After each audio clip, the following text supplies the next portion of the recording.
The rain came down in sheets that November evening, the kind that soaks through your coat in seconds and makes you question every choice that led you to be outside. But Rachel Chen wasn't thinking about the rain. She was thinking about the woman slumped against the brick wall of the shuttered grocery store, her thin jacket doing nothing to protect her from the cold, her eyes vacant and staring at something no one else could see.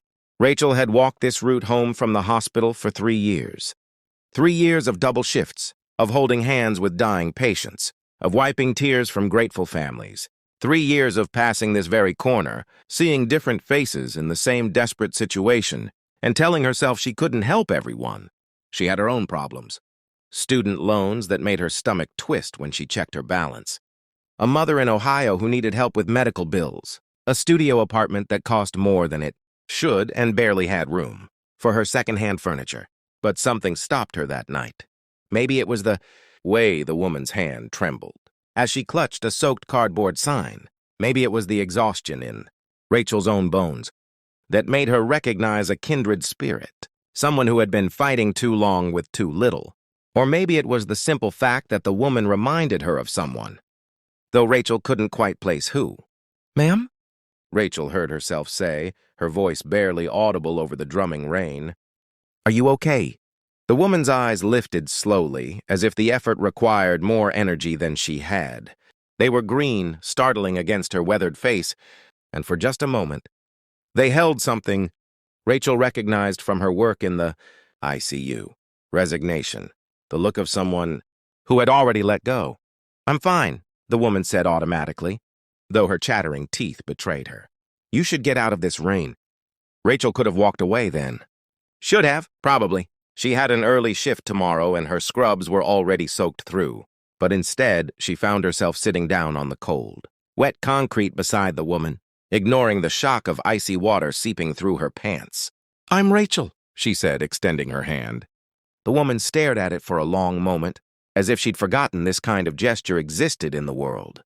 Finally, with trembling fingers, she shook it. "Margaret." They sat in silence for a while. Two strangers watching the rain create rivers in the gutters, washing away cigarette butts and scraps of paper and all the debris of the day. Rachel didn't know what to say. All her training in bedside manner, in comforting the sick and dying, felt useless here on this street corner. "I had a daughter," Margaret said suddenly, her voice so quiet Rachel almost missed it. "Sarah, she'd be about your age now." Rachel's chest tightened. "Where is she?" "Gone." The word fell between them like a stone into still water. "Car accident. 12 years ago. My husband couldn't handle it. Started drinking. Then he was gone too. Different kind of gone, but gone all the same." "I'm so sorry," Rachel whispered, and she meant it with every fiber of her being. How many times had she said those words to families in the hospital? But this felt different, more raw, more real.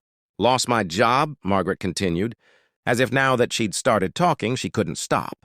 "Couldn't focus. Made mistakes. Then lost the apartment.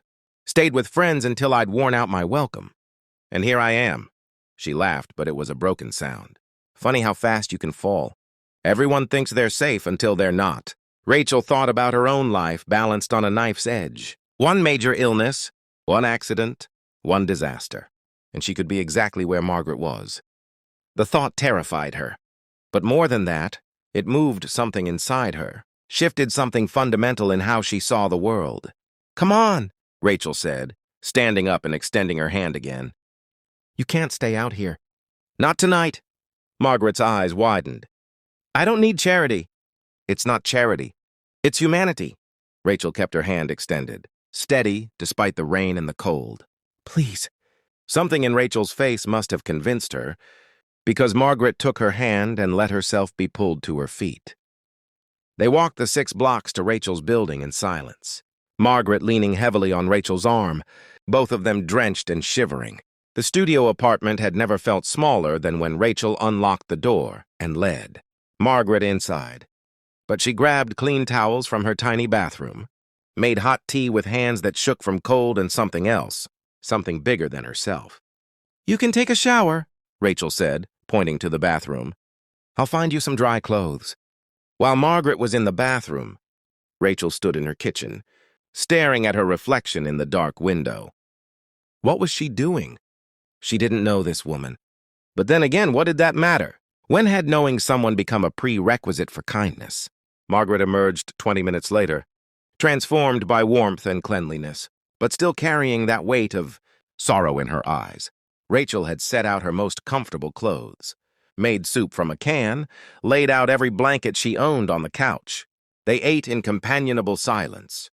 And then Margaret said, "Why are you doing this?" Rachel thought about it, really thought about it. Because someone should have done it sooner. Because I can. Because what's the point of any of this if we can't help each other? She paused. Because you matter. Margaret's eyes filled with tears, and Rachel realized it might have been years since anyone had said those words to her. How many people had walked past Margaret on that corner? How many had seen her and looked away, uncomfortable with the reality of suffering that seemed too big to fix? That night, Margaret slept on Rachel's couch, and Rachel lay awake in her bed, listening to the rain finally taper off, thinking about Sarah, the daughter who would never grow old, and about the fragility of the life we all take for granted. The next morning, Rachel called her supervisor and explained she'd be late. She took Margaret to a community center she'd heard about but never visited, where a kind woman named Patricia took down Margaret's information and started talking about transitional housing, about job training programs, about all the support systems that existed, but were so hard to navigate alone. "I'll check in on you," Rachel promised as they stood outside the center. "I'll give them my number." Margaret grabbed Rachel's hands, holding them tight. "You saved my life," she whispered. "You'll never know what you saved." But Rachel thought maybe she did know, because in saving Margaret, she'd saved something in herself, too. The part that had been growing numb from seeing too much suffering, from feeling too powerless to make a real difference. 6 months later, Rachel got a call from an unknown number. It was Margaret, her voice stronger now, clearer. She had a job, she said, working at a homeless shelter. She had a small apartment. She was okay. More than okay. She was helping others the way Rachel had helped her. "I'm starting a support group," Margaret said, "for people who've lost children, for people who feel invisible. I'm calling it Sarah's Circle, after my daughter. I want to make sure no one else falls through the cracks the way I did." Rachel felt tears streaming down her face as she listened. "That's beautiful, Margaret. You showed me that one person can make a difference," Margaret said. "That one act of kindness can change everything. I want to pay that forward 1,000 times over." After they hung up, Rachel sat in her apartment, the same studio that had felt too small and too expensive, and felt gratitude wash over her. Not because her life had changed in any material way. Her loans were still crushing. Her mother still needed help. But everything felt different because she had learned a fundamental truth. We save ourselves by saving others. She thought about that rainy November night, about the choice to sit down instead of walk away, about how easy it would have been to tell herself she couldn't help.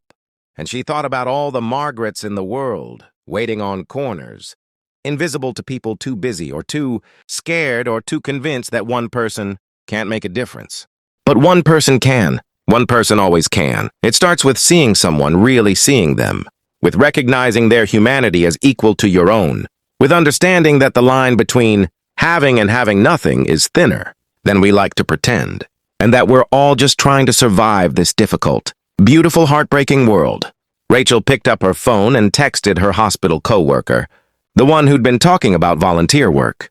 "I'm in," she typed. "Let's organize something. Let's do more." Because that's what Margaret's story had taught her. That kindness isn't a one-time act, but a way of living. That selflessness doesn't mean emptying yourself, but filling yourself with purpose. That the power of humanity lies not in grand gestures, but in the quiet moments when we choose. Connection over comfort.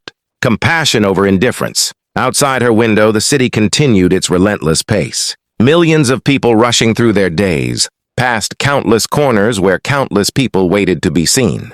But Rachel knew now that it only takes one person to stop, to sit down in the rain, to extend a hand. It only takes one person to change everything. Her name might be Rachel. It might be Margaret. It might be you.